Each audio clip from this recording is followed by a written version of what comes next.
সকলকে স্বাগত জানাই পথের পাঁচালী ইউটিউব চ্যানেলে। আমাদের আজকের গন্তব্য দুর্গাপুরের লোহাগুড়ি দুর্গা মন্দির। অনেকেই আছেন যারা দুর্গাপুজোর কটা দিন এই কলকাতার যানজট কোলাহল এড়িয়ে শান্ত গ্রাম্য পরিবেশে মায়ের পুজো দেখতে চান। তারা অবশ্যই এই ভিডিওটা শেষ অবধি দেখবেন। এই লোহাগুড়ি গ্রামের পুজো এবার ৩০১তম বর্ষে পদার্পণ করলো, তাই নানান ইতিহাস জড়িয়ে আছে এই পুজো ও জায়গার সঙ্গে। তারাশঙ্কর বন্দ্যোপাধ্যায়ের রাধা উপন্যাসেও উল্লেখিত আছে এই লোহাগুড়ি গ্রামের কথা। ভিডিওটি ভালো লাগলে অবশ্যই লাইক ও শেয়ার করবেন, তার সঙ্গে আমাদের চ্যানেল পথের পাঁচালীতে সাবস্ক্রাইব করতে ভুলবেন না। শুরু করছি আজকের পর্ব। প্রথমেই জানাবো কিভাবে এই লোহাগুড়ি গ্রামে পৌঁছাবেন। কলকাতা থেকে এই গ্রামের দূরত্ব ১৬৫ কিলোমিটার। ট্রেনে এলে চলে আসুন দুর্গাপুর স্টেশনে। সেখান থেকে অটো রিজার্ভ করে চলে আসতে পারেন এই গ্রামে, বা শেয়ার অটো নিয়ে চলে আসুন মুচিপাড়া বাস স্ট্যান্ডে। এবার কলকাতা থেকে যদি ডিরেক্ট বাসে আসতে চান তাহলেও নামতে হবে এই মুচিপাড়া বাস স্ট্যান্ডেই। যে কোনো দুর্গাপুর, আসানসোল বা বাঁকুড়াগামী বাসে চলে আসুন। ভোর ৫টা থেকে বাস সার্ভিস শুরু হয়ে যায়। এসি নন এসি দুটোরই অপশন পাবেন। সময় লাগে আনুমানিক ৪ থেকে ৪.৫ ঘন্টা মতো। মুচিপাড়া বাস স্ট্যান্ড থেকে অটো রিজার্ভ করে পৌঁছে যেতে পারেন লোহাগুড়ি। ভাড়া পড়বে ২৫০ থেকে ৩০০ টাকা। আর এছাড়া এখান থেকে মলানদিঘি অবধি বাসও পেয়ে যাবেন। সেই ক্ষেত্রে আপনাদের জয়দেব ধামের বাসে উঠতে হবে। মলানদিঘি মোড় থেকে এই গ্রামের দূরত্ব মাত্র ৩ কিলোমিটার। অটো পেয়ে যাবেন। আর নিজেদের গাড়ি নিয়েও চলে আসতে পারেন।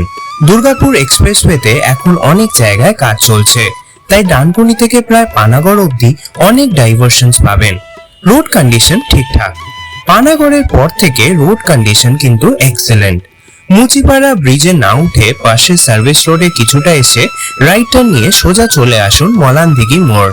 সেখান থেকে এই পেট্রোল পাম্পের পাশ দিয়ে রাইট টার্ন নিয়ে চলে আসুন লোহাগুড়ি গ্রাম। ওভারঅল রোড কন্ডিশন দুর্দান্ত। বড় গাড়ি হলেও অসুবিধা হবে না।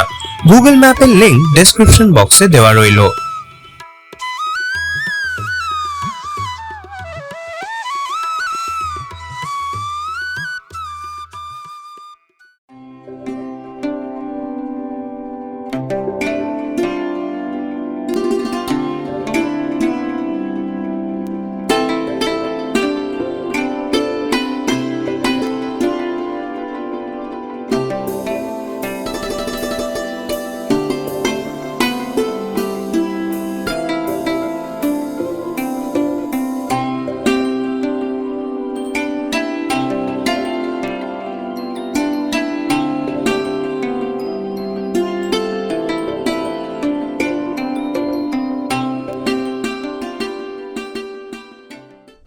আমার নাম জগবন্ধু সরকার, ভালো নাম, কিন্তু ডাকনাম সবাই চেনে চাঁদু সরকার বলে। আমার নাম দীপক কুমার দত্ত, ডাকনাম বাবলু। আমার নাম আনন্দ দত্ত, ডাকনাম সাধন। আমার নাম রমাপ্রসাদ সরকার, ডাকনাম বাচ্চু। আমার নাম প্রবীর কুমার সরকার, একটি ডাকনাম নাই। ডাক্তার নেই, খুব ভালো। তো আপনারা এই পরিবারেরই সদস্য হ্যাঁ সবাই? হ্যাঁ। তো আপনাদের পুজোর ব্যাপারে একটু যদি আমরা জানতে পারি। পুজোটা হচ্ছে আমাদের পুজোটা বৈষ্ণব মতে পুজো, এবং বহু পুরনো, প্রায় ৩০০ বছর। আমাদের পূর্বপুরুষ ছিল বর্ধমানের কাছাকাছি এরোয়ার গ্রাম থেকে।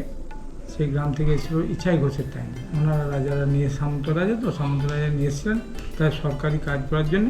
আমাদের ওখানে টাইটেল ছিল দাস, এখানে এসে সরকার টাইটেল দেওয়ার জন্য দাস সরকার আমাদের টাইটেল। তারপর আস্তে আস্তে দাসটা উঠে গেল সরকার টাইটেল। সরকার। হ্যাঁ, তো এই পুজোর সাথে কতজন জড়িত থাকে? এই পুজোর সাথে মোটামুটি প্রায় 40টা ফ্যামিলি। 40টা আমাদের family। বংশেরই সব সব বংশ। 40টা ফ্যামিলি। আর গ্রামের লোকও নিশ্চয়ই এর সাথে গ্রাম তো জড়িত। পুরো গ্রাম, পুরো গ্রামেই মিলে আমাদের করা হয়, বা আমরা বুঝতে দিই না কাউকে যেটা আমাদের নিজস্ব পুজো বা আমাদের গ্রামের লোক ভাবে আমাদের পুজো এইভাবেই চলে। পুরো গ্রামের পুজো। আপনাদের প্রতিমা এখানেই তৈরি হয়? এখানেই তৈরি। আর শিল্পী কি এই গ্রামেরই? গ্রামের নয়, বাইরে বাইরে থেকে আসে। বাইরে থেকে আসেন। আর এখানে চোখ আঁকা মায়ের এরম কোনো তিথি দেখে হয় না? না, না, মহারাজ পর থেকে দেবীপক্ষ পড়ে গেলে যে কোনো সময় সেটা হতে পারে। রাতে দিকেই বেশি চক্ষু দানটা হয়। না, পক্ষটা আর কি, দেবী পক্ষ পক্ষটা। পড়লে হয়। পক্ষটা। আর আপনাদের পুজোর যদি একটু বৈশিষ্ট্য বলেন, মানে আপনাদের কি ষষ্ঠী থেকেই পুজো শুরু? হ্যাঁ, ষষ্ঠীর থেকেই পুজো শুরু। ষষ্ঠীর দিন আমাদের পুজো হয় সায়ং সন্ধ্যায়। সন্ধ্যায় অধিবাস এবং আমন্ত্রণ। অনেক জায়গার অনেক নিয়ম আছে, আমাদের পুজোর নিয়ম হচ্ছে অধিবাস এবং আমন্ত্রণ ষষ্ঠীর দিন। সেটা সন্ধ্যেবেলায় হবে, যে সপ্তমী লেগে যাক বা ষষ্ঠীই থাকুক, ওই সন্ধ্যেবেলা। হ্যাঁ, সন্ধ্যেবেলা হবে। তারপর দিন সপ্তমী যেমন পুজো। এবার সপ্তমীর পুজোয় তো নবপত্রিকা আমরা দেখলাম, এখানে পালকিটাও আমরাও দেখেছি। তো পালকিতে এই সামনের পুকুর থেকেই আমাদের নবপত্রিকা আনা হয়, ওখান থেকে স্নান করিয়ে নিয়ে আসা হয়। স্নান করে নিয়ে আসার পর তারপর এখানে আবার যে সমস্ত, এটা তো সত্যি দেখার মতো, মানে এই জায়গাটা এত সুন্দর লাগলো দেখে। অষ্টকলশ স্নান এখানেই হয়। তারপর মায়ের মন্দিরে এখানে মায়ের মহাস্নানটা হয়, অষ্টকলশ। দোলাটা হয়, ষষ্ঠ তারপরে স্নান দোলা হয়। আসার পর সব মেয়েরা, হ্যাঁ, ওই বরণ বরণ নিয়ে একটি করে ওই ইয়ে কাঠি। কাঠি, তাতে তুলো জড়ানো, হ্যাঁ, ওই 28-27 কাঠি না কথা বলে, 27 কাঠি নিয়ে ওই মাকে বরণ করবে, চারিদিকে ঘুরবে। মানে দোলা বরণটা, যেটা বরণটা, ওটা বরণ হচ্ছে মায়ের বরণ। মানে বাড়ির মেয়ে এসছে একদম। বাড়ির শুধু মেয়েরা না, মানে মেয়েকেই বরণ করছে, বাড়ির হ্যাঁ, মেয়ে হ্যাঁ, এসছে বাড়ির একদম। মেয়েরা মেয়েকেই বরণ করছে। এই পুরো ঘোরার পর তারপরে মাকে ওখান থেকে নিচে নামানো হবে। নিয়ে অষ্টকলশ স্নান। তারপরে এখানে অষ্টকলশ, মানে ছোট্ট ছোট্ট ঘট, ছোট্ট ছোট্ট আটটা। হ্যাঁ, 8টা ঘট। সেই ঘটে ওইখানে মাকে রাখা হবে।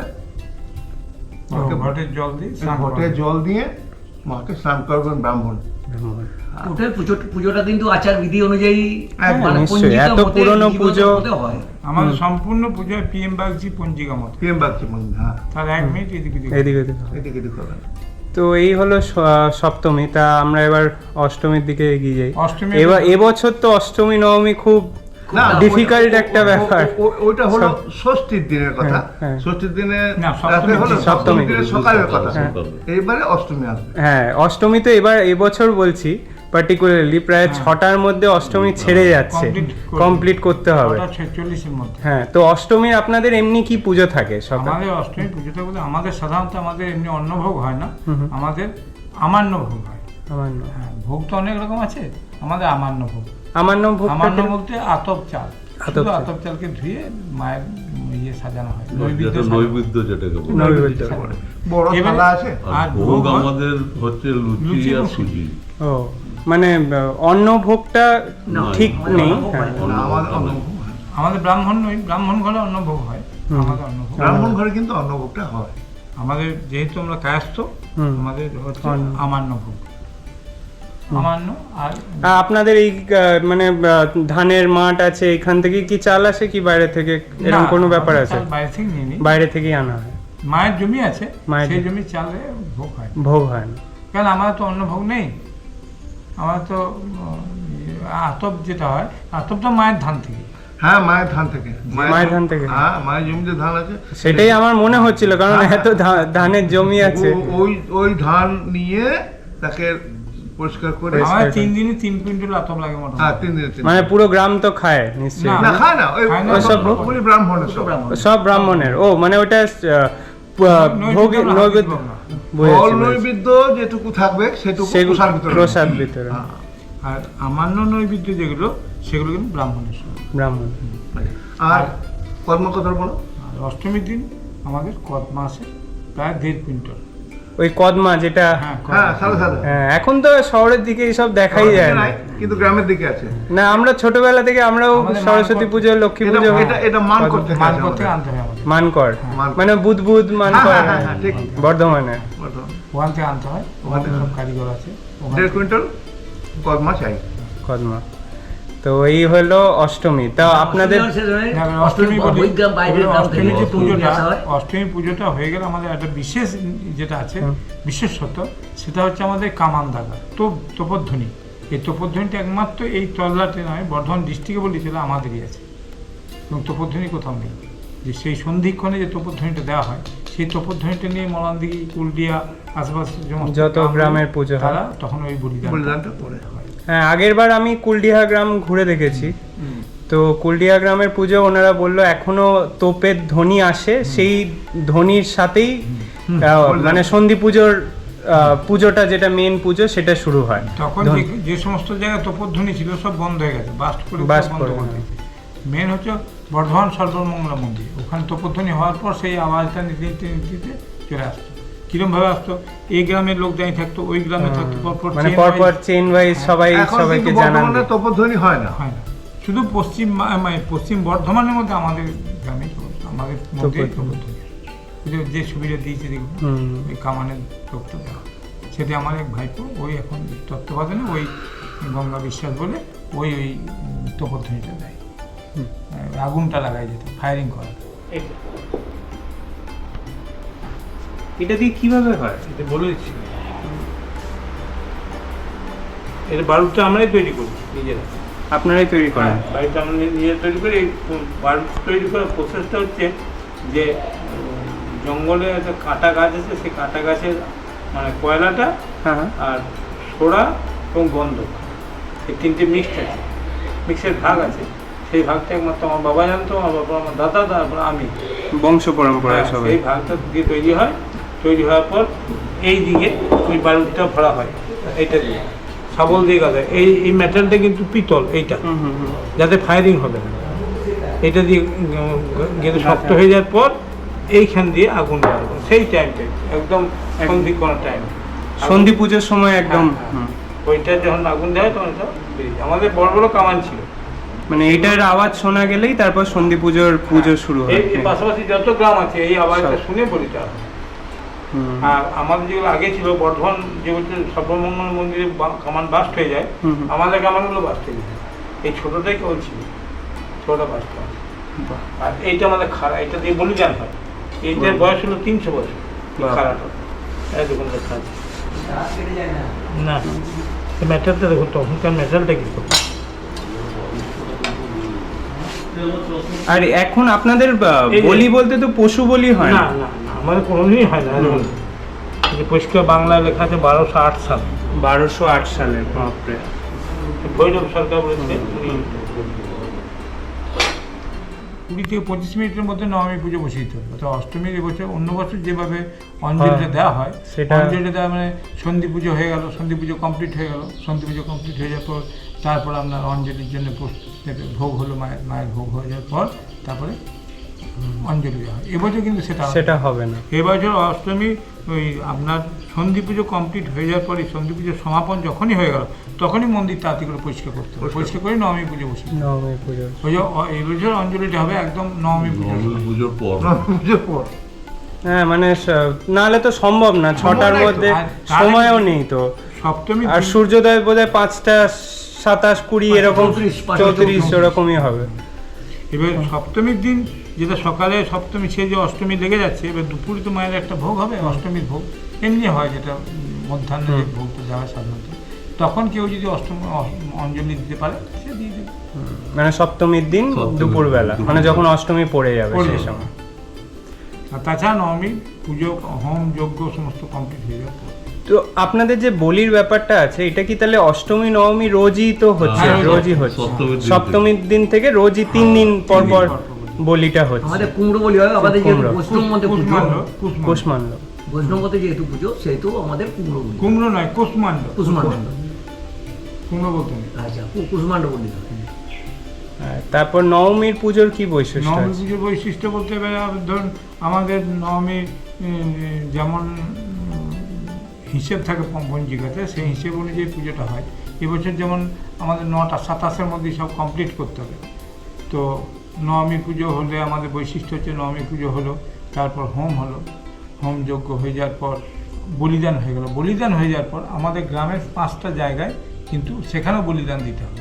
সেগুলো ওই ঢাক ঢোল সহকারে সমস্ত আপনাদের গ্রামের ভেতরে এবং জঙ্গলে আছে একটা সামার পর, যেহেতু আমাদের পুজো দিতে আগেকার দিন আমরা একটা নিজেরা, তো আমাদের পূর্বপুরুষ জঙ্গলের ভিতরে একটা গাছ ঠিক করেছে, সেই গাছের নিচে দিতে হয়। ওই জন্য আমাদের সব লোক তখন যেগুলো আছে সেগুলো গ্রামের মধ্যে দেওয়া হবে, প্লাস ওই জঙ্গলের মধ্যে দেওয়া হবে যে মায়ের উদ্দেশ্যে, হ্যাঁ, শ্যামা মায়ের উদ্দেশ্যে, শ্যামার উপর মায়ের উদ্দেশ্যে। তো সেখানে ধরুন এখান থেকে বলিদান টলিদান সব হয়ে যাওয়ার পর সেই গোটা গ্রাম ঘুরতে লাগলো। ওইটা হয়ে যাওয়ার পর এসে প্রসাদ বিলি হয়ে গেছে।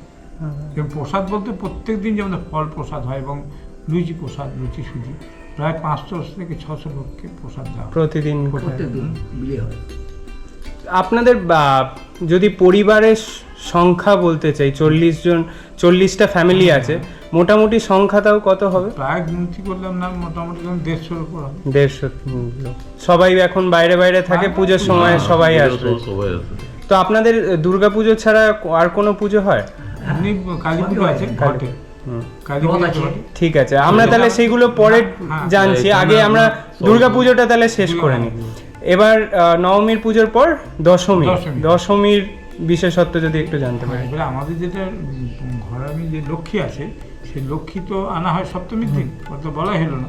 তো সপ্তমীর দিন যে লক্ষ্মী আসে, তো দশমী পুজো হয়ে যাওয়ার পর ওই লক্ষ্মী কিন্তু বাড়ি বাড়ি আবার পৌঁছে দিতে হয়। বাড়ি বাড়ি পৌঁছে দেওয়ার পর, যেটা আমাদের সরকারদের একটা আছে, দত্তদের আছে, এইভাবে সব আছে, সেখানে বাড়ি বাড়ি লক্ষ্মী পৌঁছে গেল। লক্ষ্মী পৌঁছে যাওয়ার পর আমাদের আর একটা বিশেষত্ব আছে, যেটা আমাদের দশহরা যে মা গঙ্গার পুজো হয়, সেই মা গঙ্গার পুজোর দিন আমাদের একটা ওই যে নারায়ণ মন্দিরের সামনে আমাদের ওই যে গাছটা আমরা বলি মনসা গাছ, ওই মনসা গাছটাকে ওখানে বসানো হয় এবং বসিয়ে তার পুজো হয়। তো 5টা পঞ্চমী পুজো হবে, প্লাস দশহরার দিন পুজো হবে। তারপর থেকে এমনি যার ইচ্ছা সে পুজো করবে, কিন্তু দশমীর দিন আবার পুজো দেবো। দশমীর দিন পুজো দিয়ে ওই গাছটা কিন্তু আগে আগে যাবে, তারপর মা যাবে, তারপর মায়ের ঘর দোলা যাবে। এবার তো তাহলে শনিবারই হচ্ছে দশমী পঞ্জিকা।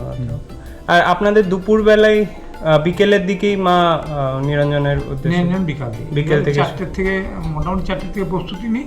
ওই যত ভিড় হবে, ভিড়তে সবাইকে তো প্রণাম করতে দিতে হবে, তখন লাইন দিয়ে সব প্রণাম করে, সেটা কমসে কম ঘন্টা 3 লাগে। সেই প্রণাম কমপ্লিট হয়ে যাওয়ার পর তারপর আমরা নিরঞ্জন নিয়ে যাই ওই এখানে। পুকুরে। হ্যাঁ, এখানে একবার প্রণাম হবে, মাকে যেমন বরণ কর, মানে এই বিদায় দেওয়ার যে সমস্ত নিয়ম, সিঁদুর খেলা, হ্যাঁ সিঁদুর খেলা ওইটাই, সেগুলো সব হবে। হয়ে যাওয়ার পর ওই যেখানে কালী মন্দিরটা দেখবেন, ওখানে নামানো হবে। ওখানে সমস্ত গ্রামের লোক মাকে পায়ে ছুঁয়ে প্রণাম করবে। সেখানে কমসে কম 1-1.5 লোক জড়ো হয়। তারপর মাকে ওই পুকুরে ওই পারে। হ্যাঁ, দেখলাম আমি, মানে এই পারে নবপত্রিকা স্নান হয়, ওই পারে নিরঞ্জন হয়। প্রতিমা নিরঞ্জন।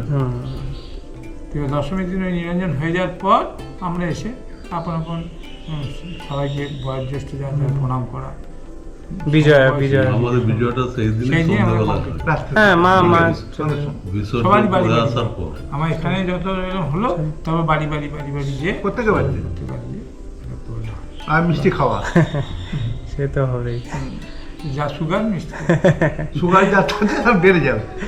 ও, সেই তো কিছু করার নেই। বিজয়ের ওই আগে আমাদের দশমীর দিন সমস্ত লোককে খাওয়ানো হতো, প্রায় 3,500-4,000 লোক খায়। এখন সেটা একাদশীর দিন করবে, একাদশী। আর এখানে কি মানে নিরামিষ খাওয়া? একদম নিরামিষ।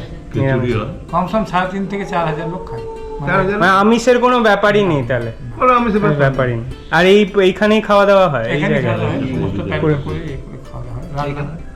সব পরিষ্কার করে এখানে সব লক্ষ্মীপুর গ্রাম থেকে আসে, লোয়া আমাদের গ্রামটা হরিকি গ্রাম, আমাদের গ্রামটা পুরো লক্ষ্মীপুর থেকে প্রায় 200-300 লোক আসে, এরকম করে সব আসে প্রত্যেক গ্রাম থেকে, তারা সেখানে ভোগ পায়। আমাদের পূর্বপুরুষ সেই নারায়ণকে স্মরণ করে এসেছেন যখন ওখান থেকে আসে, এরাদা থেকে। তো নারায়ণের পুজোর হচ্ছে প্রত্যেক দিন আপনার মধ্যাহ্নের আগে একবার ভোগ হবে, আর সন্ধ্যাবেলা একবার ভোগ হবে। ছায়ান হয়ে গেল নিত্য পুজো, নিত্য। এখানে ব্রাহ্মণ মানে বাইরের গ্রাম থেকে গ্রাম থেকে আসে, প্রত্যেক দিন আসে। ঝড় জল বৃষ্টি মাথায় করে সে ব্রাহ্মণ আসবেই।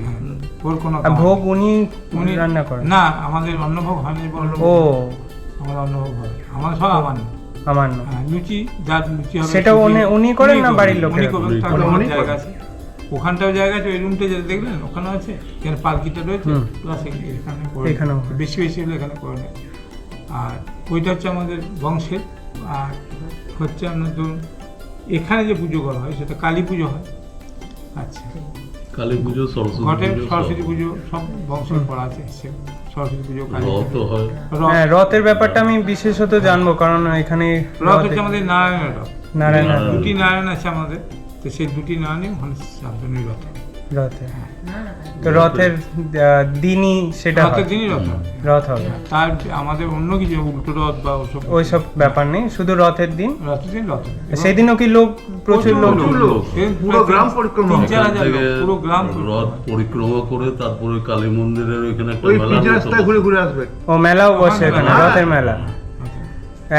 সেদিনও কি পরিবারের লোক যারা বাইরে থাকে আসার মোটামুটি চেষ্টা করে? মোটামুটি তো আসে। মানে মোটামুটি চেষ্টা করে সবাই তো আসতে আসতে পুজোতে পারে। যেমন সবাই সবাই আসে আসে। ওই সময় কম আসে আসে, আসে খুব কম। হুম। এবং ওই রথের দিনটা হচ্ছে যে আপনার জন্য ওই যে পুরো গ্রাম পরিক্রমা করে যখন আমরা এসে ওই কালী মন্দিরের কাছে যখন দাঁড়াবো, তখন কিন্তু ওখানে 4-5 হাজার লোক।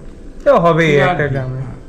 আর আপনাদের গ্রামের নামটা লোহাগুড়ি, এর কি কোনো বিশেষত্ব আছে? বিশেষত্ব আছে। হ্যাঁ, বিশেষ তাই। বলতে আমাদের এখানে ওই যত রাজাদের যে ইচ্ছাই ঘোষের যে সমস্ত লোহার এটা বলার ছিল লক্ষণ সেনের আমলে। তখনকার দিনে যে সমস্ত তৈরি হতো, তো এগুলো তো ওদের সামন্ত রাজাইরা, হুম। সেন বংশের সামন্ত রাজা, তো ওদের যে সমস্ত লোহার জিনিস তৈরি হতো তার একটা জায়গা আছে, সেখানে এখনো লোহা গলানোর পর যে ইয়েটা বেরোয়, যেটা ওর হ্যাঁ ওই আয়রনের মতো। ওরের মতো। ওটাকে বলি আমরা এখন যেটা বলি স্ল্যাগ। স্ল্যাগ, হ্যাঁ, মানে স্ল্যাগটা কিন্তু মাটি কুড়লেই পাওয়া যায়। ওয়েস্ট মেটেরিয়াল যেটাকে। এবং তার যে এখানে তো সৈন্য গলানোর যে বাহিনীদের সমস্ত জায়গাগুলো অস্ত্র তৈরি মাটি করতো। কুড়লে ওগুলো পাওয়া যায়। হুম। যে সমস্ত অস্ত্র তখনকার দিনে কামান তৈরি হতো, নানা রকম তৈরি হতো, বন্দুক সেই থেকেই লোহাগুড়ি নামটা। ওই থেকেই লোহা। মানে এখনো মাটি খুললে হ্যাঁ, খুললে পাওয়া ওইসব যাবে। পাওয়া যাবে। আছে। তো আপনাদের এখানে যদি বাইরে থেকে কেউ আসতে চায়, একদিনে তো অবশ্যই ঘুরে যেতে পারেন, দারুণ লাগবে। আর যদি কেউ এই পুজোর কটা দিন এখানে কোথাও কাছাকাছি কাটাতে চায়, বা আপনাদের কি কোনো ব্যবস্থা আছে? আমাদের গ্রামে সেটা নেই, কিন্তু পাশাপাশি গ্রাম মলাম দিঘিতে থাকার জায়গা, থাকার জায়গা আছে? থাকা খাওয়ার জায়গা, সেই সিস্টেম আছে। সরকারি বাংলা হ্যাঁ, সরকারি সরকারি বাংলা আছে, পাবলিকেও আছে, এবং সেখানে খাওয়ার সিস্টেম আছে, সব কিছু আছে। ওখানে থাকতে তা আমরা আগামী দিনে আমরা এটা এখানেই করবো, মানে কটেজ টাইপের। হুম হুম, যাতে- ওইটাই অনেকেই খোঁজ করেন। হ্যাঁ। তো আপনাদের ফোন নাম্বারটা যদি একটু বলে দেন। আচ্ছা, আমার ফোন নাম্বার যেমন 9907159349। হুম। এটা হচ্ছে আমার। তো কেউ যদি আসতে চান এখানে, তাহলে আপনাকে ফোন করে নিতে পারলে ফোন করলে আমি তার ব্যবস্থা করে দেবো। আর এখানে যদি কেউ দুপুরে এসে ভোগের ব্যাপারে, মানে ভোগ খেতে চায় বা কিছু, সেটা আমাদের লুচি আর সুজি। হ্যাঁ, আমার দ্বার কিছুই নেই। ফল, না সেটাই অনেক। সুজি, ফল। ফলমূল লুচি আর কেউ যদি আগের থেকে আসতে যায় এখানে, যদি এই 2 দিন আগে বলে, তাদের খাওয়া দাওয়া সব ব্যবস্থা আছে। সব ব্যবস্থা। যদি এখানে সামনেও হোটেল তো সেরকম নেই বোধহয়, খাওয়ার হোটেল তো নেই। না, আমরা নিজে তৈরি করি, নিজে করি। আমাদের লোক থাকে তো। হ্যাঁ।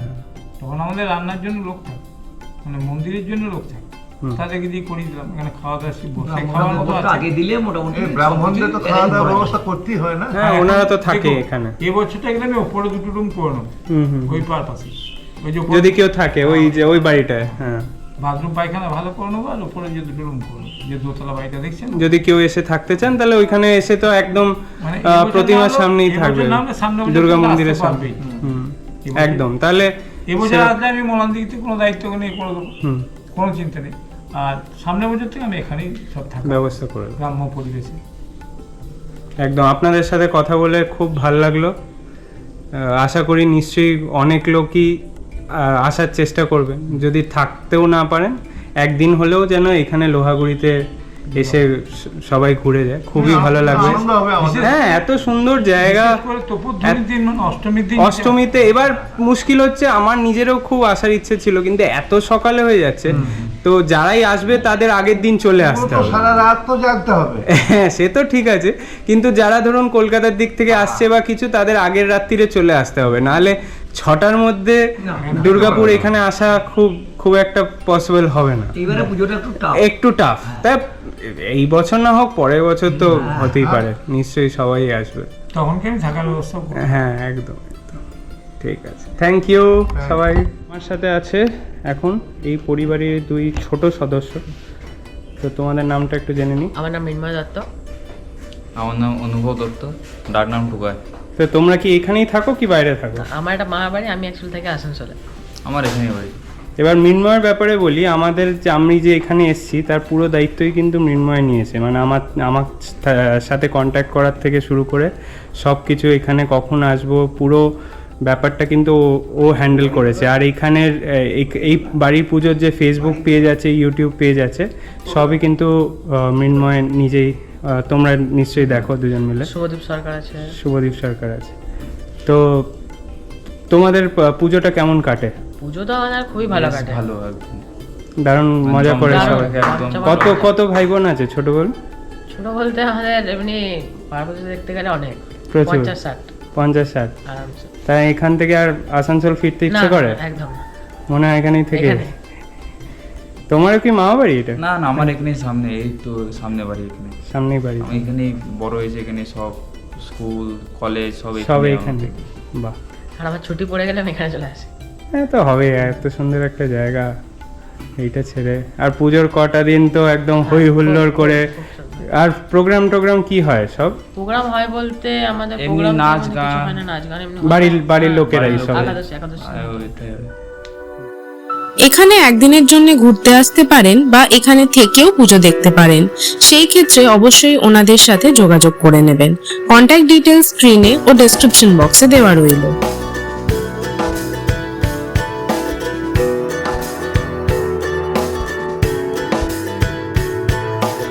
এখানে এলে প্রথমেই দেখে নিন কুলটিহা গ্রামের ঘোষাল বাড়ির পুজো। ওনাদের দুর্গাপুজো প্রায় 211 বছরের পুরনো। এই বাড়ির পুজোর ব্যাপারে ডিটেলড ভ্লগের লিংক ডেসক্রিপশন বক্সে দেওয়া রইল। এরপর চলে আসুন লোহাগুড়ি। প্রথমেই আসার পথে পড়বে লোহাগুড়ি কালী মন্দির। সেখানে দর্শন করে চলে আসুন লোহাগুড়ি দুর্গা মন্দিরে। এখানে মাকে দর্শন করে পৌঁছে যান গড় জঙ্গলে। এখানে একে একে দেখে নিন শ্যামারূপা মন্দির, ইছাই ঘোষের দেউল ও দেউল পার্ক, মেধাশ্রম ও অজয় নদী। প্রত্যেকটা জায়গা দিয়ে গুগল রুট ম্যাপ ডেসক্রিপশন বক্সে দেওয়া রইল।